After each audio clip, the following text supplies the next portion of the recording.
Hello साथीहरु, good morning, नमस्कार छ सबैजनालाई। स्वागत छ आजको यो मेरो नयाँ भिडियोमा। साथीहरु, धेरै दिन भयो मैले भिडियो नहालेको, ब्लग नबनाएको, किनभने म अलि सन्चो पनि थिएन, जिउ दुख्ने, ज्वरो आउला जस्तो हुने भइरहेको थियो र अहिले म कपाल काट्न जाँदैछु यही नजिकको सेलुनमा, जहाँ मैले 2.5 सालदेखि काट्दै आइरहेको छु। यो भन्दा पहिला हामीले दिल्लीमा जब गर्दाखेरि दिल्लीमै काट्ने गर्थेँ। अहिले यहाँ हामी सेटल भएपछि, यहाँ नयाँ घर बनाएर बसोबास गरेपछि 2.5 सालदेखि त्यो सेलुनमा जाने गर्छु। त्यहाँको दृश्य अहिले म कपाल काटेको दृश्यहरू देखाउने छु। भिडियो अन्तिमसम्म हेरी मेरो साथ दिनुहोला र भिडियो मन परे एक लाइक पनि गर्न नभुल्नुहोला। साथीहरु, म स्कुटीमा जाँदैछु, सधैँ स्कुटीमै जाने गर्दछु। हिँडेर अलिकति 10-15 मिनट लाग्दछ। त्यस कारणले स्कुटीमा 2-3 मिनटमै पुगिहाल्छु म।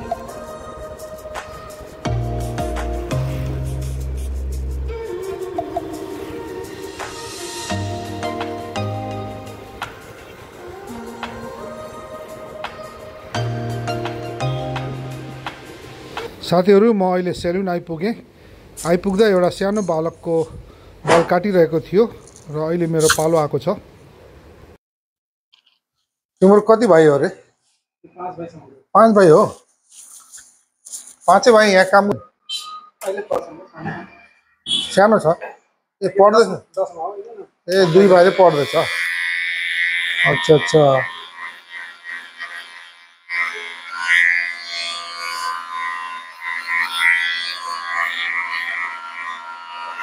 विशाल नाम त तिम्रै हो नि?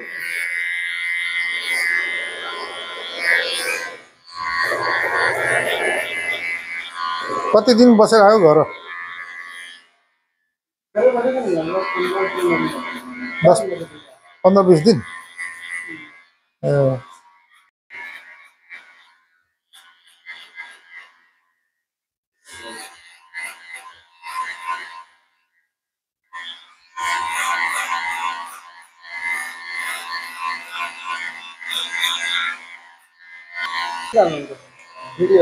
भिडियोहरू कस्तो भन्यो?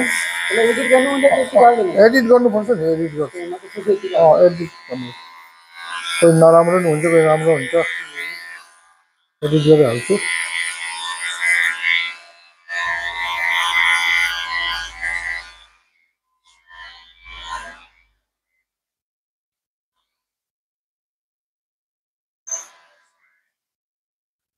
कालो पनि गरिदिनु है।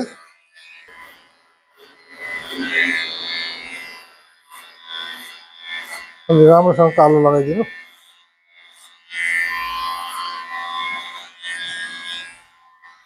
आज भैलोवालाको पिकनिक छ, त्यहाँ जानु छ। भैलो खेलेको बल्ल आज गर्दैछ कि।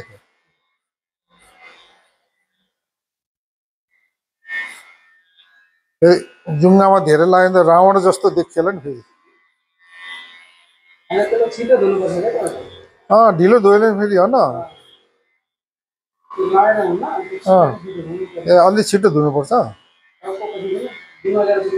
जुङ्गाको अलि छिटो धुनुपर्छ, न त 2-3 दिनसम्म त रावण जस्तो देखिन्छ फेरि।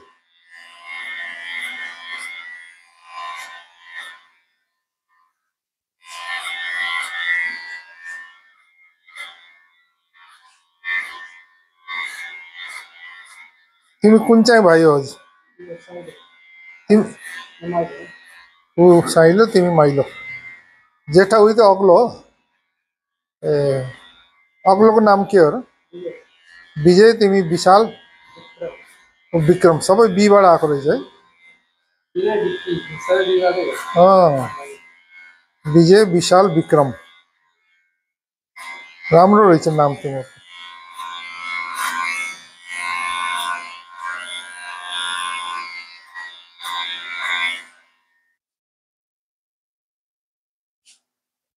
मसिन चलाएको भयो, कैँची चलाएको। भ्यू कति गर्छन्? भ्यूजहरू यति धेरै त आएको छैन। त्यो मगर दिवसको अलि आएको थियो, 7,500। एउटा फेरि 10-12 हजार आएको थियो। त्यो पाक्री ट्री घुम्न गएको थियो उता, बुद्ध भगवानको उतातिर, त्यसको आएको थियो। लुम्बिनी केबल कारहरू, कोही कोही आउँछ कोही भाइरल हुन्छ कोही हुँदैन नि कोही राम्रो मन परायो नि हेर्छ मान्छे लुम्बिनी केबल कार घुमेकोहरू अलिअलि न त उयो 200 400 500 आउँछ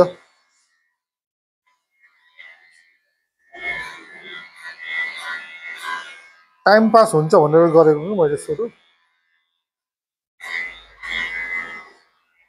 खास त त्यही गरेर गरेको कि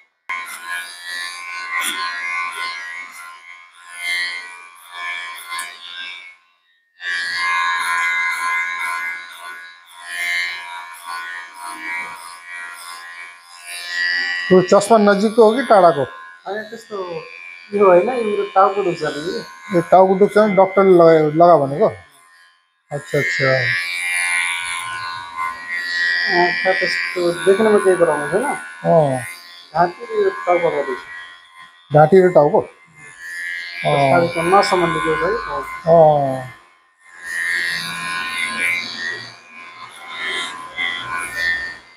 म त आँखा त ठिकै छ चस्मा लाने पनि बाल काट्ने बेला मात्र लगाउँछु त्यस्तोको लागि चस्माहरू के अरे बालहरू पस्दैन चस्मा लगायो भने तिमीले सुरुमा ट्रेनिङ लिएको हुन्छ कि के गर्छ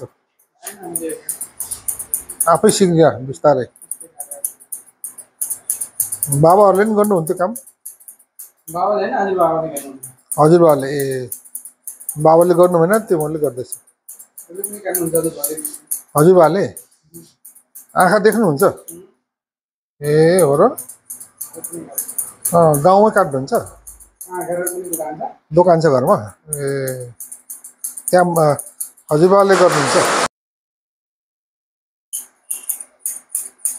तिमीहरूको काम ठिक छ सेलुनको काम ठिक लाग्छ मलाई पङ्खामा बसेर एसीमा बसेर गर्ने काम हो नि त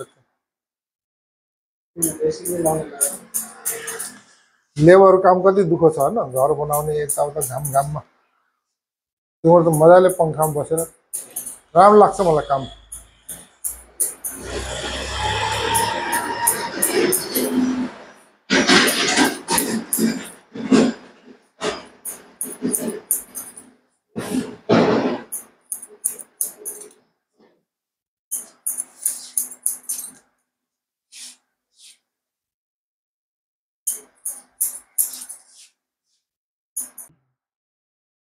15 वर्ष अझै कम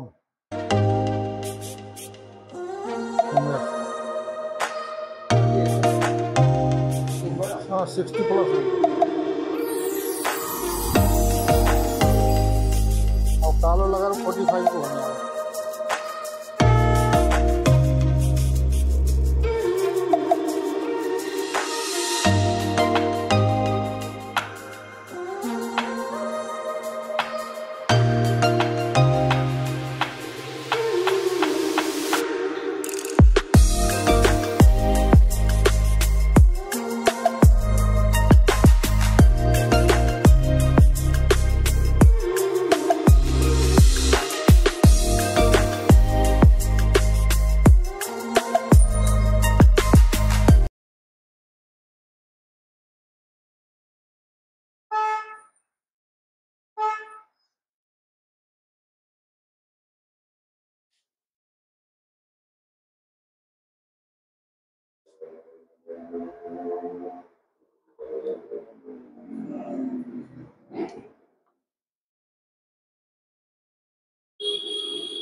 जिङ्गा पनि लगाउनु छ नि अलिकति बचाएर राख्नु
हेलो साथीहरु, यति बेला म घर आइपुगिसकेको छु।